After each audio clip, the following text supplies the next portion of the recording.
Good afternoon, everyone. Bon après-midi à tous. Merci de nous avoir rejoints à cette conférence de presse pour nous informer sur cette réunion de l'Eurogroupe que nous avons tenue ce matin. Alors, quelques informations. On a accueilli Reza Maghadab de l'IMF et Reza Mengesseus, ministre des Finances de la Lituanie et président de l'ECOFIN. Il a participé à notre réunion lorsque nous avons discuté de l'union bancaire et j'y viendrai plus tard. Alors, tout d'abord, quelques mots à propos de la situation économique dans la zone euro et ensuite j'évoquerai la situation à Chypre, au Portugal et en Slovénie et enfin quelques mots à propos de l'union bancaire. Tout d'abord, situation économique, on a discuté des derniers développements dans la zone euro qui, comme vous le savez, ont été particulièrement positifs. Augmentation du PIB de 0,3% du premier au deuxième trimestre. Et au mois d'août, les indicateurs de sentiment économique ont augmenté le plus élevé depuis 2 ans. Après avoir augmenté au cours des 2 dernières années, le taux de chômage s'est stabilisé dans la zone euro depuis le mois de mars, 12%, ce qui est beaucoup trop élevé malgré tout. Il est trop tôt, bien entendu, pour faire preuve d'autosatisfaction. Il faut poursuivre toutes nos politiques avec détermination. C'est ce que nous allons faire en accordant la priorité à l'union bancaire et au renforcement de la coordination de nos politiques budgétaires.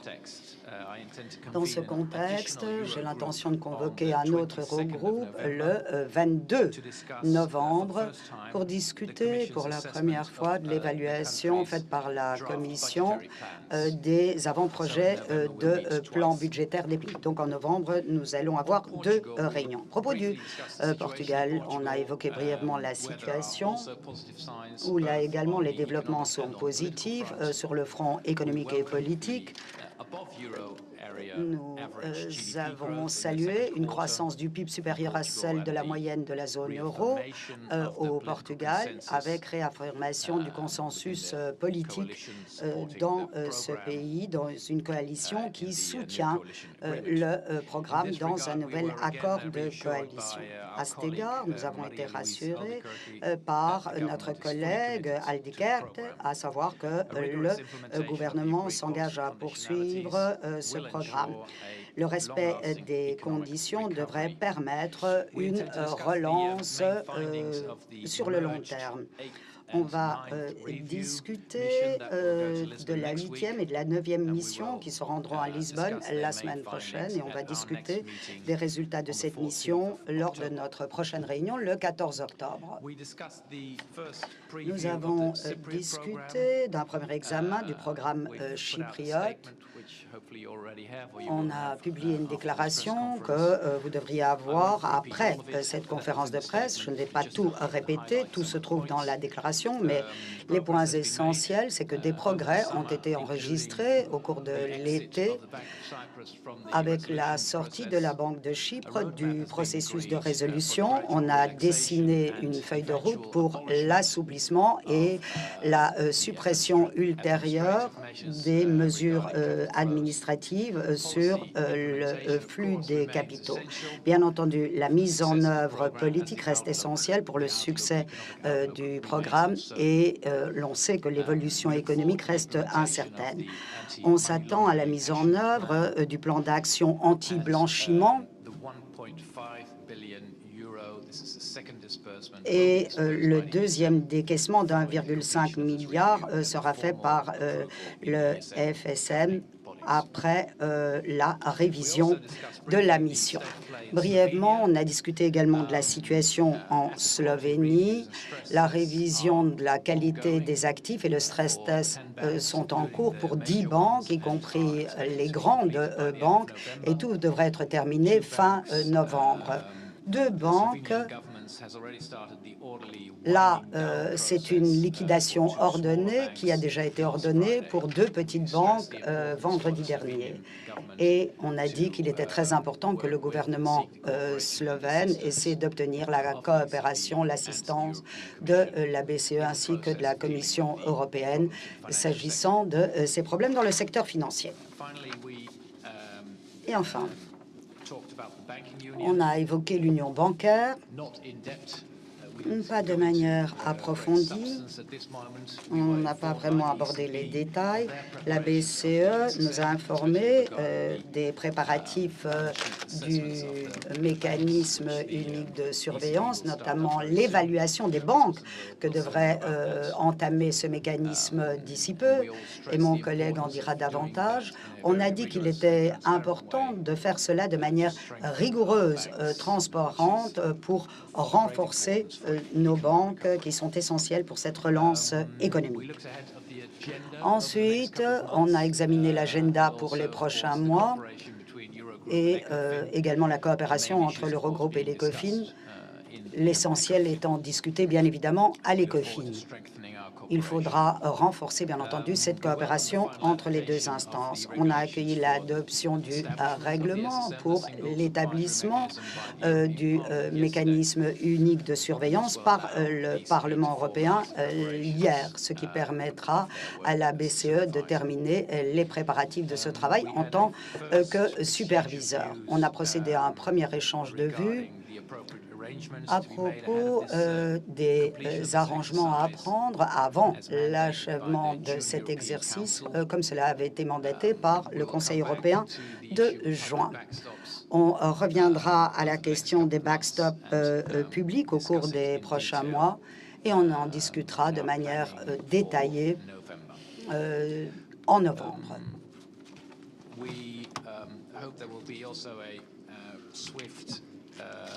Nous espérons qu'un accord sera trouvé rapidement avec le Parlement européen sur la directive redressement et résolution bancaire, la BRD, ce qui permettra à l'Eurogroupe de finaliser le cadre opérationnel pour l'instrument de recapitalisation bancaire. Donc, tous les piliers de l'union bancaire existent. Le mécanisme unique de résolution, lui, sera discuté essentiellement à l'ECOFIN, mais au cours des prochains mois, il y a des tas de détails qui seront également discutés au sein de l'Eurogroupe. Et pour terminer, quelques remerciements à l'égard des collègues de Remantas et de l'IREN d'accueillir ici l'Eurogroupe aujourd'hui.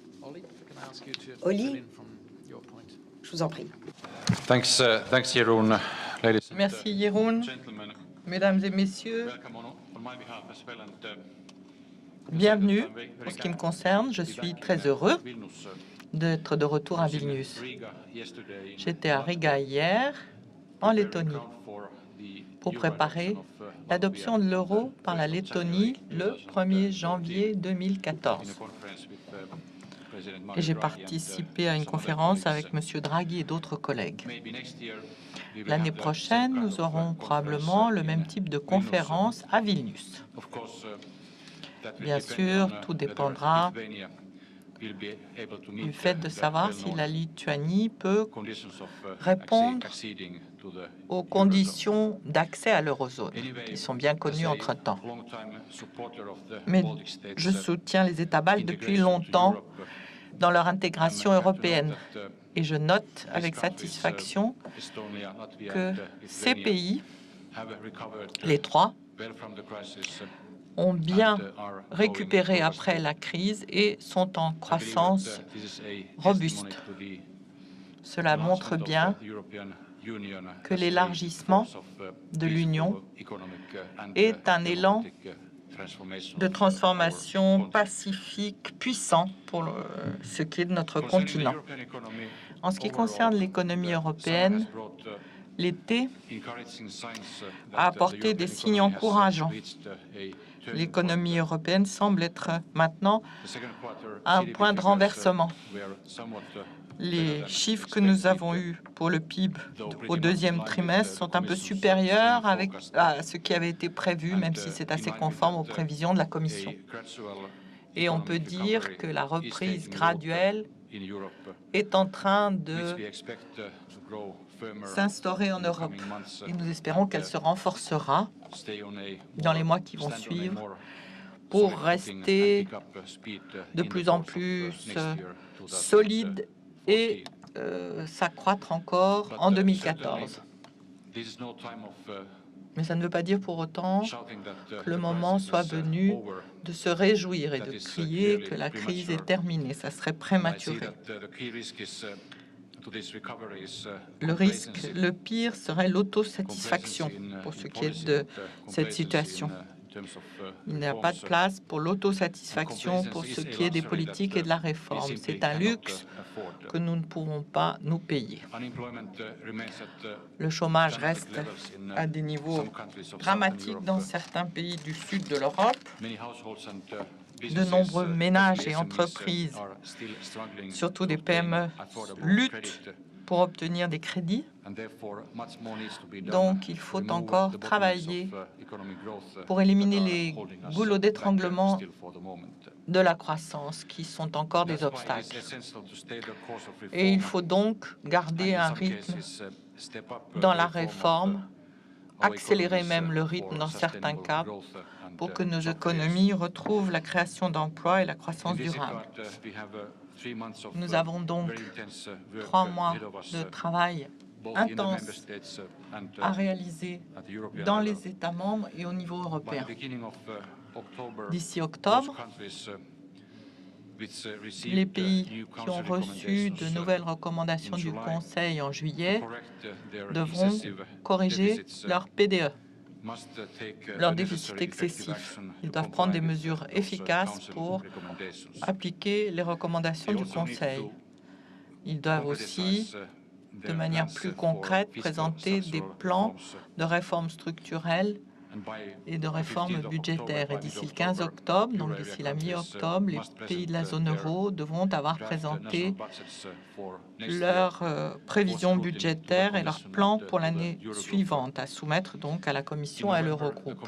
En novembre, la Commission présentera une évaluation détaillée de ces mesures de politique budgétaire en tenant compte des prévisions d'automne. D'après les textes européens, notre responsabilité porte sur un examen de ces lois de finances et veiller à ce que les États membres pratiquent bien ce qu'ils affirment en termes de réformes budgétaires et de réformes structurelles, et ce, pour assurer la soutenabilité des finances publiques et la croissance et la création d'emplois. J'ai quelques orientations à partager avec vous en ce qui concerne l'eurozone et le passage de la gestion de crise à la gestion post-crise, avec des dispositions post-programme à prévoir. Dans les 9 mois qui vont suivre, en Irlande, en Espagne et au Portugal, les programmes devraient se terminer. Vous savez également que des décisions importantes devront être prises pour la Grèce. Je puis vous dire qu'il n'y aura pas de modèle unique à suivre. Il faudra en effet se pencher chaque fois sur les solutions optimales au cas par cas pour assurer une bonne sortie de crise. Ce qui est sûr, c'est que l'objectif est bien, dans tous ces cas, d'assurer la stabilité financière, de renforcer la reprise, la relance et permettre des stratégies de sortie de programme qui soient couronnées de succès pour ces pays. Notre intention est bien de préparer les décisions nécessaires avec nos partenaires de la Troïka,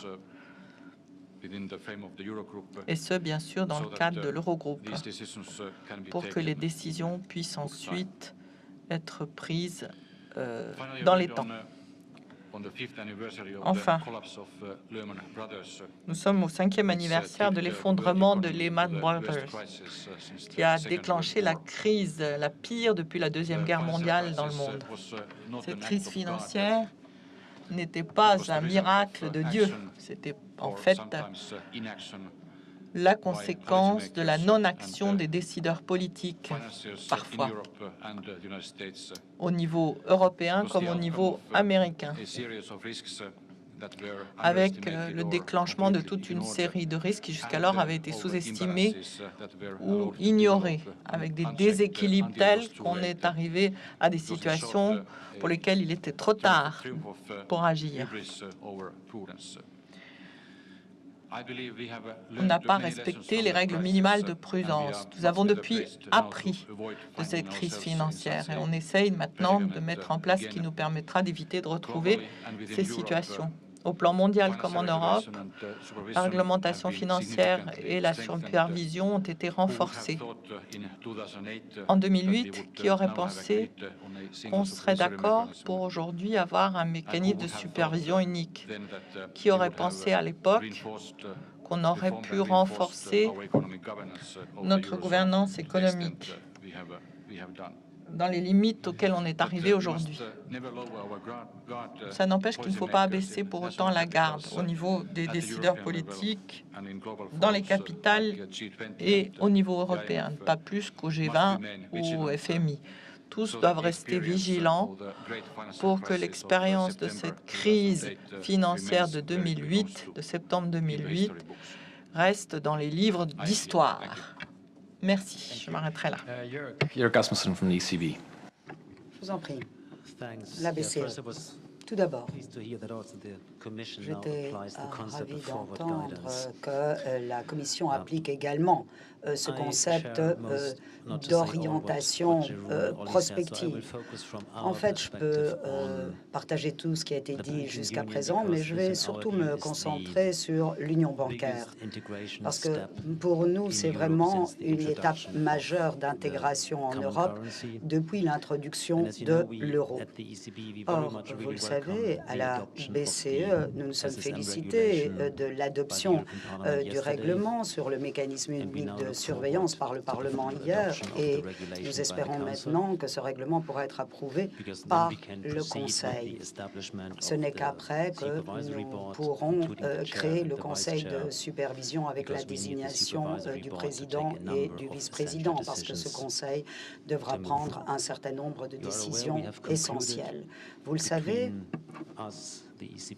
entre nous et la BCE et le Parlement européen, nous avons conclu un accord interinstitutionnel sur la responsabilité, la reddition de comptes du RSU. C'est très important que cette responsabilité soit forte parce que, à cet égard, la supervision est différente de la politique monétaire.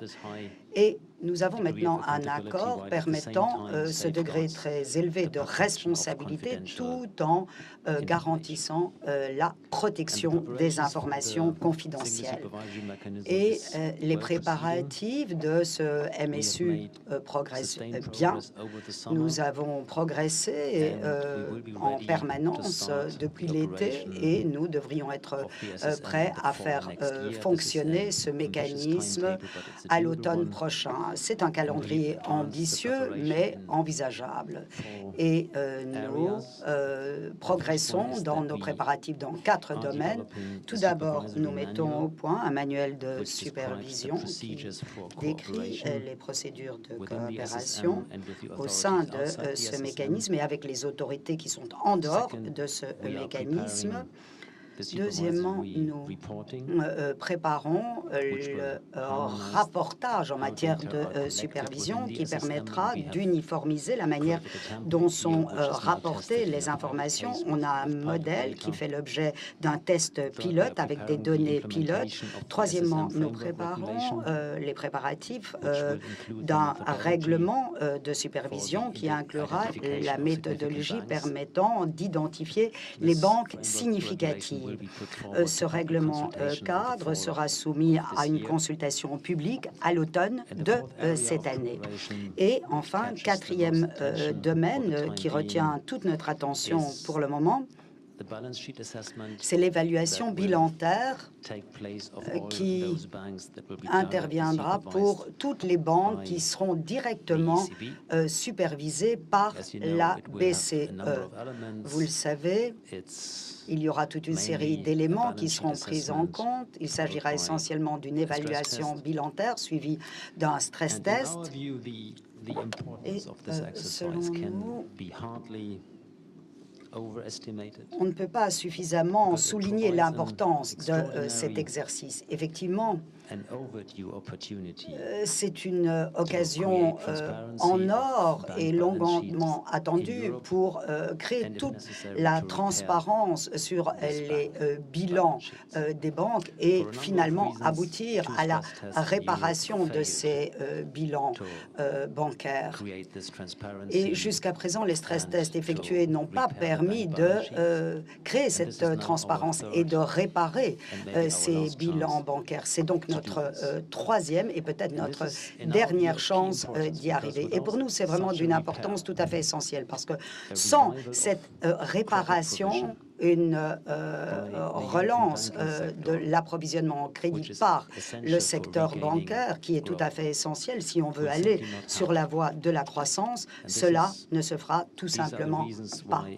C'est la raison pour laquelle, selon nous, cette révision de la qualité des actifs et le stress en situation d'extrême difficulté, cela doit être particulièrement robuste parce que l'objectif final, c'est d'aboutir à un secteur bancaire qui puisse réellement être le relais de financement à l'économie réelle à son vrai niveau.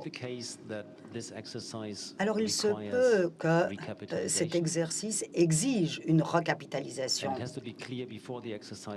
Et avant le démarrage de l'exercice, il faudra voir comment on fera face à ces besoins de recapitalisation. La première ligne de défense, ce sont bien entendu les marchés privés, mais il se peut que parfois cela ne suffise pas. Et il est tout à fait clair que des concours de trésorerie supplémentaires devront être apportés. D'abord par le biais des budgets nationaux et, si les circonstances l'exigent, ces concours de trésorerie nationaux pourraient être soutenus par un programme de financement du MES, comme on l'a vu, comme cela s'est fait avec l'Espagne, avec succès. Et je le précise, le président de l'Eurogroupe l'a dit, il reviendra à cette question des concours de trésorerie lors de la réunion de novembre. Alors, pour conclure sur cet aspect où on n'a pas de temps à perdre pour l'union bancaire, c'est ce mécanisme de résolution unique. Alors, nous saluons la proposition de la Commission en vue de ce mécanisme unique de résolution parce que la crise a montré que la coordination entre les États membres avait été tout à fait insuffisante pour organiser la résolution des banques transfrontalières. Ce qui signifie que nous souhaitons un système unique, une autorité unique et un fonds unique. Et nous soutenons tout à fait le calendrier envisagé par la Commission, c'est-à-dire au 1er janvier 2015.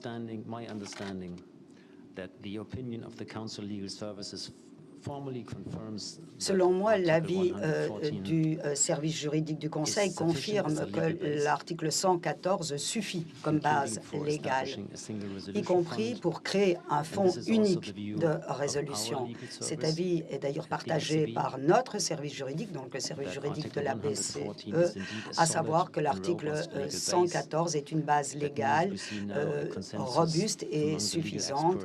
Et il existe donc un consensus entre les experts juridiques du Conseil, de la Commission et de la BCE, ce qui devrait nous permettre d'aller de l'avant. Merci. Klaus? Yes, thank you. A few words from the Quelques mots ESM perspective. en ce qui concerne la perspective du MSE. Chypre d'abord. Il faut dire qu'à l'Eurogroupe, on a eu aussi une réunion du conseil d'administration du mécanisme à la fin de notre réunion pour adopter le mémorandum révisé, car c'est au conseil d'administration de le faire et toute la procédure sera terminée d'ici la fin du mois. Dans le cas des décaissements prévus 1,5 million, le mécanisme aura en tout donné 4,5 milliards à Chypre, c'est-à-dire que c'est la moitié de l'enveloppe qui en fait est prévue pour le mécanisme. Pour le Portugal, maintenant, la nouvelle mission partira la semaine prochaine. 5 milliards restent à décaisser d'ici la fin de l'année entre le mécanisme et le reste. Et on verra comment on procède pour apurer ce montant. En ce qui concerne les prêts du mécanisme, de manière plus générale, nous avons décaissé 210 milliards sur 2 ans et demi. Et par rapport aux autres bailleurs, il nous faut, nous, passer par le marché d'abord pour mobiliser cette enveloppe. Donc, il faut bien comprendre que le FESF et le mécanisme devront continuer à être sur le marché. Ces deux institutions seront sur le marché à long terme, car le fonds doit en fait répondre à des créances qui sont faites à l'extérieur des programmes par l'Irlande, la Grèce et le Portugal, et ce sur 20 ou 30 ans. Donc il va falloir pouvoir assumer ces créances. Le mécanisme sera aussi en parallèle sur le marché. Le mécanisme n'a fait que des émissions à court terme jusqu'à maintenant. Mais ce qui est important, c'est qu'en octobre, nous allons faire pour la première fois une émission à long terme. Bon, mais je vais vous donner la parole maintenant. Vous avez ici pas mal de demandes de parole. Vous avez des micros? Il y a un micro baladeur, donc c'est vous qui décidez.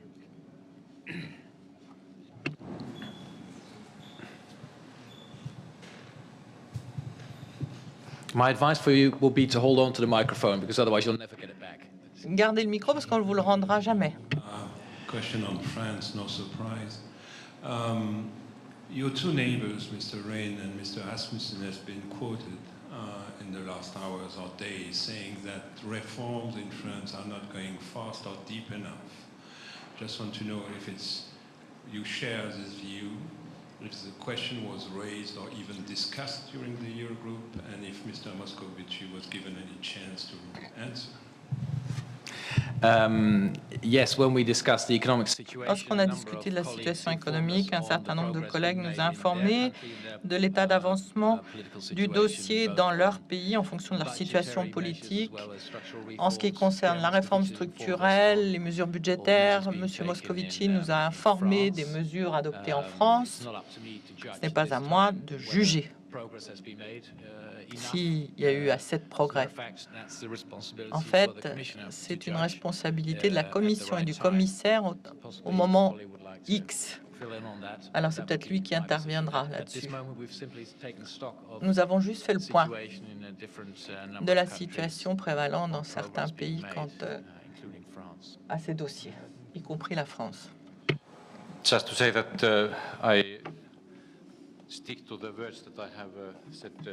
Je m'en tiens à ce que j'ai déjà dit ces derniers jours. Il est très important que nous reconnaissions que la France s'est lancée dans un processus approfondi de réformes économiques. Mais parallèlement, il convient de faire plus, surtout pour rétablir la compétitivité coût de la France, c'est-à-dire améliorer le coût du travail en France.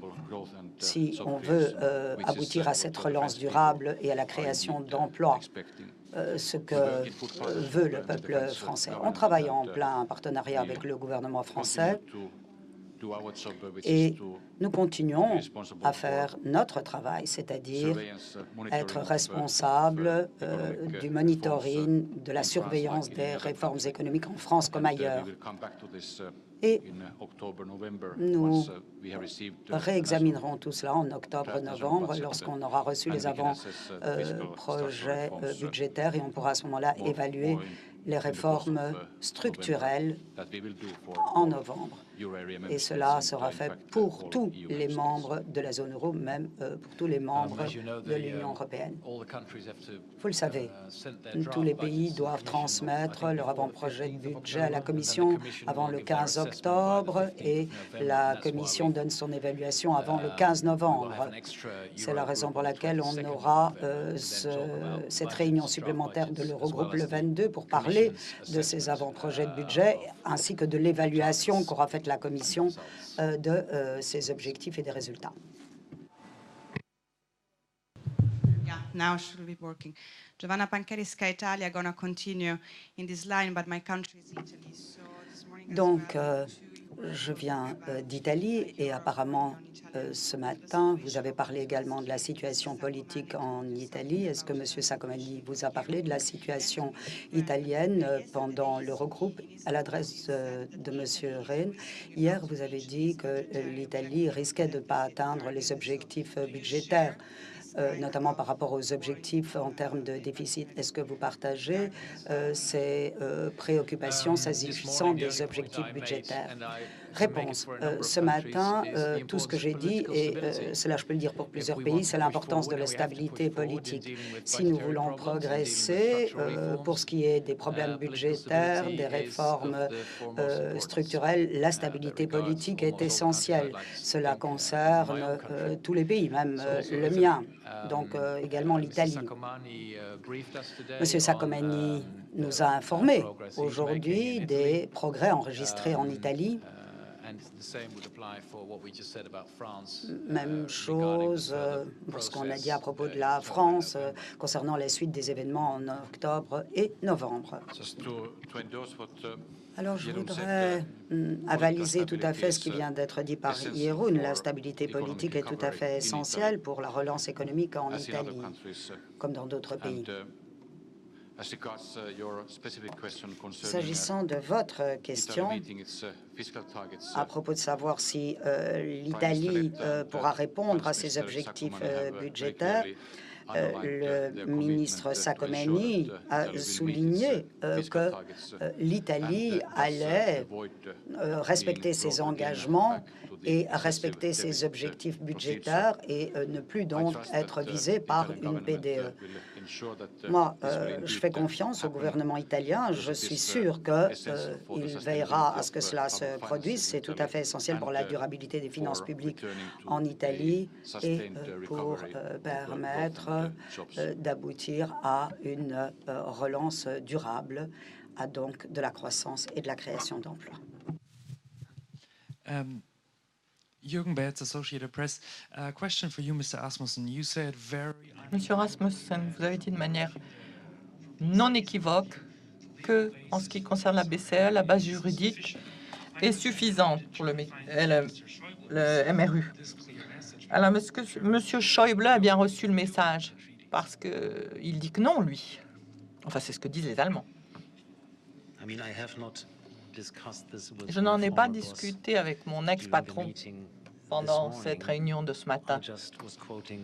Je citais simplement ce que les services juridiques du Conseil nous ont soumis.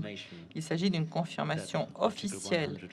C'est l'article 114 qui est la base juridique adéquate.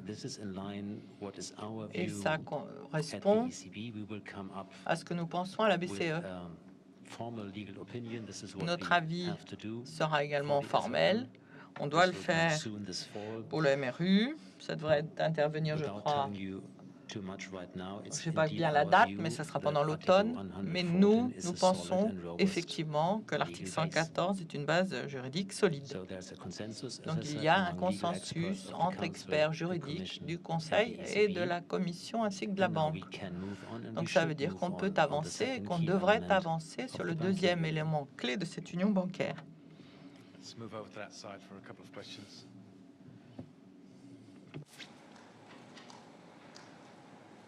If I could have a clarification from Mr. Rehn.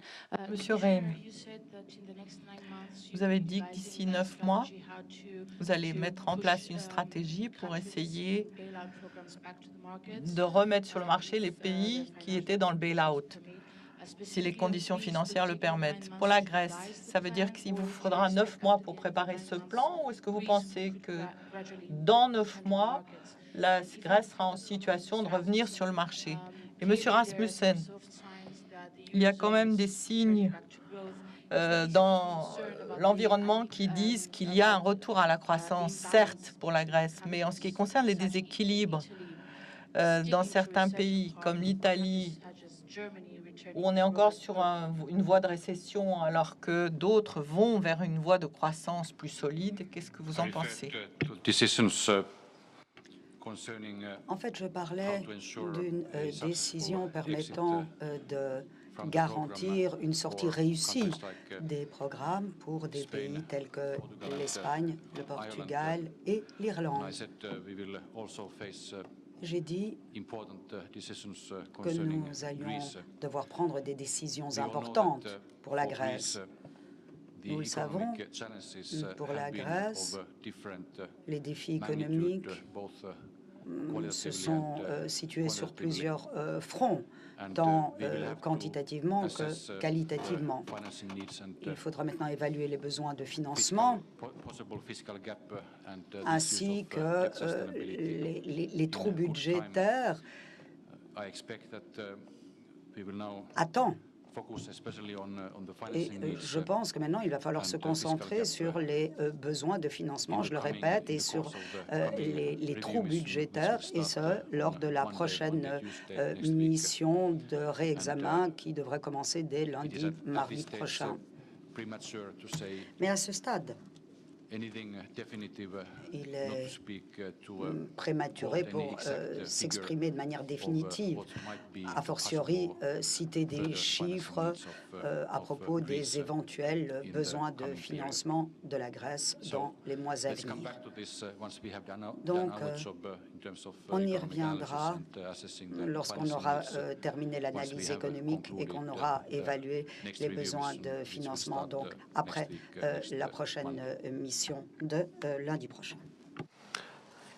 Yes, as regards S'agissant de la situation de croissance dans la zone euro, les données qui nous ont été communiquées nous ont mis du baume au cœur, à savoir qu'il devrait y avoir une relance très progressive dans la zone euro au cours du deuxième semestre de l'année.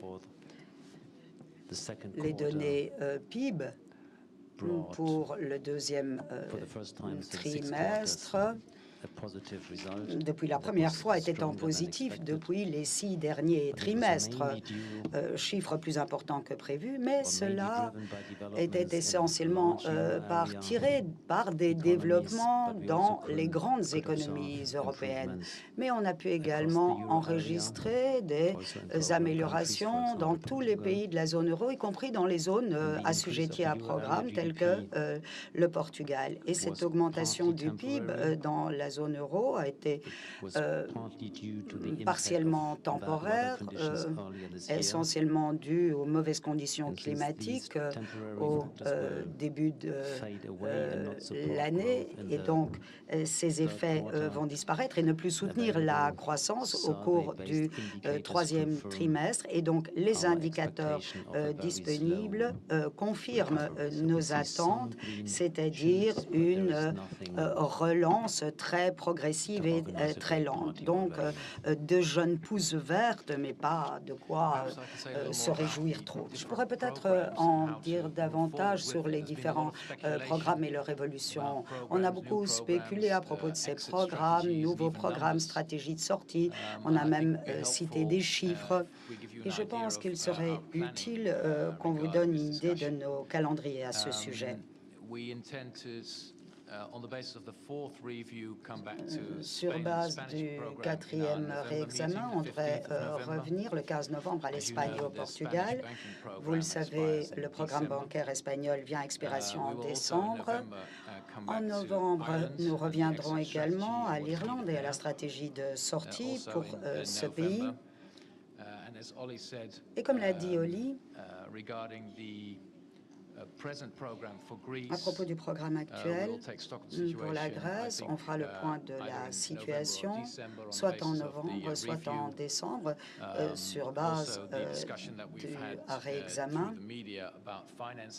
avec toutes les discussions que nous avons eues par l'intermédiaire des médias sur les besoins de financement, les trous budgétaires, voir quelles sont les solutions à envisager, et tout cela devrait être fait avant la fin de l'année. Cela vous montre quel est le calendrier envisagé pour ces discussions et pour les décisions qui doivent être prises.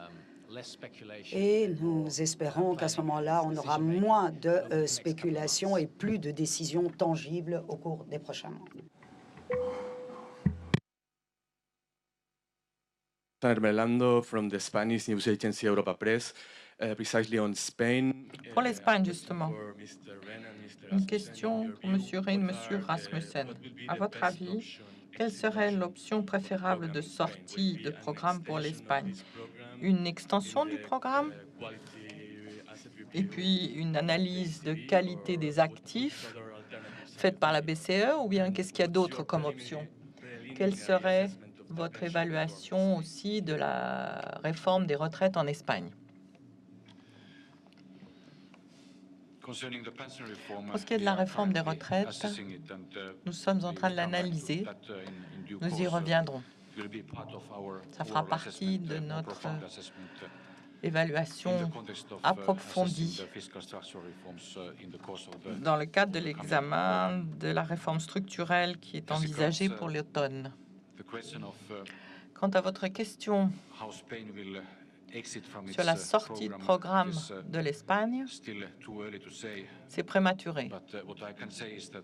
Tout ce que je peux dire, c'est que le programme de réforme du secteur financier espagnol suit le rythme prévu et donc ça permet de retrouver une certaine résilience au niveau du secteur financier et des industries financières espagnoles. Donc, c'est une base importante pour assurer les flux de crédit et faire en sorte que ça aille plus et mieux vers les ménages et les entreprises, surtout les PME. Parce que c'était là le problème essentiel d'obstacle à la croissance en Espagne, comme d'ailleurs dans d'autres pays du sud de l'Europe. Donc, il est indispensable, en effet, crucial même, que l'analyse de la qualité des actifs et que les tests de résistance soient conduits de manière crédible. Et il faut que le programme de redressement du secteur financier soit bien conclu avec vigueur, rigueur et détermination, comme ça a été le cas jusqu'à maintenant. C'est essentiel pour la reprise de l'Espagne et pour le retour à la croissance et l'emploi dans ce pays. Maybe one more from that side, and then we'll Encore une question ici, puis on verra si on continue. This is a question, Suzanne Lynch here from the Irish Times. This is a question for Mr. Rehn. Question adressée à Monsieur Rehn. Les pays doivent présenter leur avant-projet de budget à la Commission. Vous envisagez que la Commission va remanier ces plans à la suite des contacts très étroits avec le ministère des Finances de ces pays? En outre, y aura-t-il un lien entre les décisions des États membres pour leurs budgets nationaux et les plans pour sortir du sauvetage financier, comme dans le cas de l'Irlande et de l'Espagne? Est-ce que vous allez voir ce qui se passe dans le budget lorsque vous allez décider du mécanisme de soutien en cas de sauvetage? Oui, en fait, vous avez posé plusieurs questions. Alors, je vais essayer d'être bref dans ma réponse. Tout d'abord, la gouvernance économique renforcée se fonde sur un partenariat. Comme vous l'avez très bien supposé, cela présuppose que l'on travaille en étroit contact, en étroite collaboration avec tous les ministères des Finances, avec tous les trésors, avec tous les gouvernements de la zone euro tout particulièrement. Première chose. Deuxième chose, Nous allons voir si les avant-projets de budget nationaux se conforment aux engagements pris par les États membres et à la lumière également des recommandations faites par le Conseil à chacun des États membres de l'Union. Là, je tiens à souligner que ça ne veut pas dire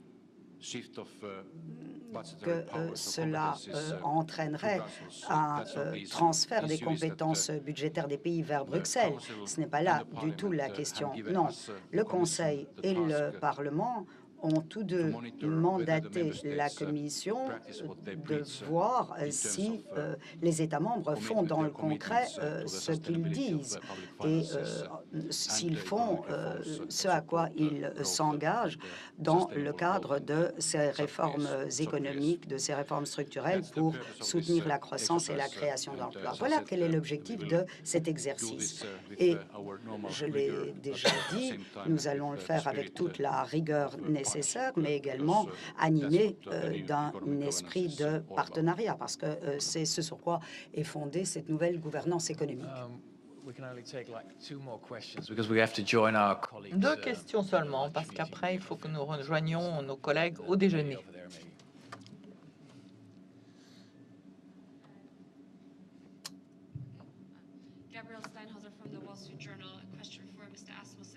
Monsieur Rasmussen, vous avez dit que le Conseil avait confirmé la base juridique pour le mécanisme, mais il y avait des questions quant au financement du fonds au démarrage, lorsqu'il n'y aura pas d'argent au départ.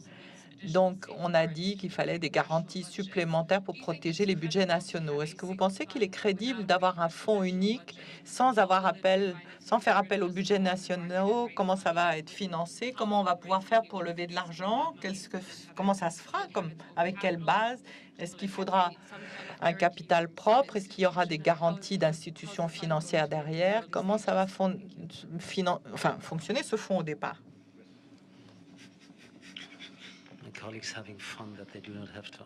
Mes collègues se réjouissent de ne pas avoir à vous répondre. Merci donc. C'est vrai que le service juridique du Conseil a imposé un caveat. Il a dit qu'il fallait un bon système de garantie pour garantir la souveraineté budgétaire des États membres du mécanisme. Et donc, il fallait introduire dans les décisions qui sont prises cet aspect des choses, surtout au début, dans la période que vous avez mentionnée, où on développera le fonds. Donc ça, c'est un impératif dont il faudra tenir compte et qui sera traité au niveau législatif. Mais ça n'empêche que ça ne remet pas en cause de manière significative la proposition qui a été soumise par la Commission en ce qui concerne ce MRU, avec un système unique de résolution, un seul fonds et une seule autorité.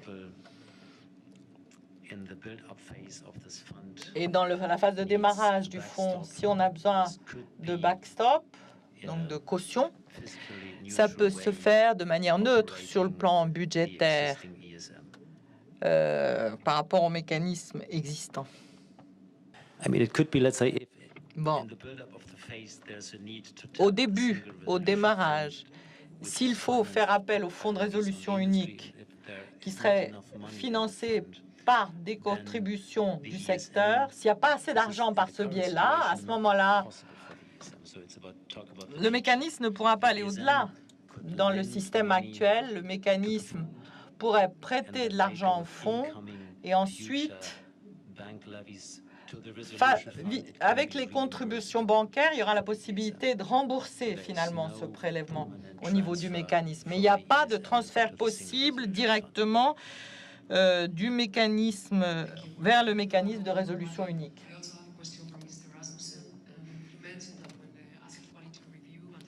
Vous avez parlé d'analyse de la qualité des actifs et vous avez dit qu'il faut que les choses soient claires au niveau des backstops au niveau national et européen. Alors, qu'est-ce que vous pensez dans ce contexte que l'Espagne devrait faire? Est-ce qu'elle doit demander une prorogation du programme ou est-ce que vous avez d'autres mesures d'accompagnement qu'on pourrait suggérer?